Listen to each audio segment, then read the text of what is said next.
Kasado na investigasyon ng Kamara kaugnay sa mga palpak na flood control project.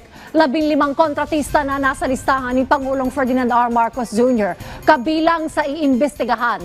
Alamin ang detalye sa report ni Vel Custodio.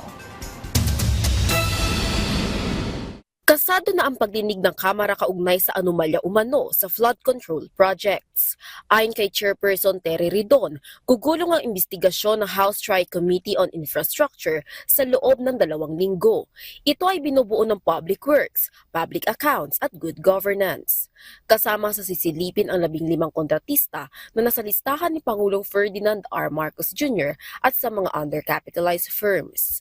Iimbestigahan din sa pagdinig ang mga ghost projects. The moment na mapangalanan po ang isang kongresista at senador sa amin pong pagdinig, ipapasa po agad sa isang third-party probe. No? Kung sa executive po ito, sa DepEd po ito ibibigay. Kung mag-create ang Pangulo ng independent third-party, ibibigay po natin sa kanila para po ma-assuage ang concerns ng conflict of interest at para maipakita po sa mga kababayan po natin na wala po tayong pinagtatakpan po. Sinabi ng Public Accounts Committee Chair na posibleng walang kinalaman ang local government unit sa mga palpak na proyekto dahil wala namang kinalaman ng LGU sa insertion ng line item sa General Appropriations Act. Pero dapat dumaan sa LGU ang mga permit para sa pagpapatupad ng proyekto. Isa rin sa mga pinaiimbestigahan ay ang kontrobersyal na mag-asawang Diskaya.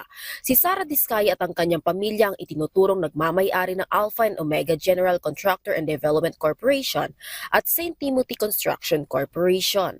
Masasama ko talaga sila sa hearing kasi kasama ko sila sa top 15 na mga kontratista. Yun yung una. Pangalawa, kasama din ho sila dun sa mga in-inspect ng Pangulo na iba't ibang locations. No? Sa Iloilo City, sinabi ho ng Iloilo City Mayor na it appears non-functioning. No? So yun yung una. Pangalawa, involved din po sila dun sa Bulacan inspection ng Pangulo. Ayon pa kay Ridon, pag-uusapan sa hearing ang inspeksyon ng Pangulo sa Cannon Road Rockshed sa Tuba, Benguet na madaling nasira dahil sa pananalasa ng mga bagyo noong nakaraang buwan. Vel Custodio para sa Pambansang TV sa Bagong Pilipinas.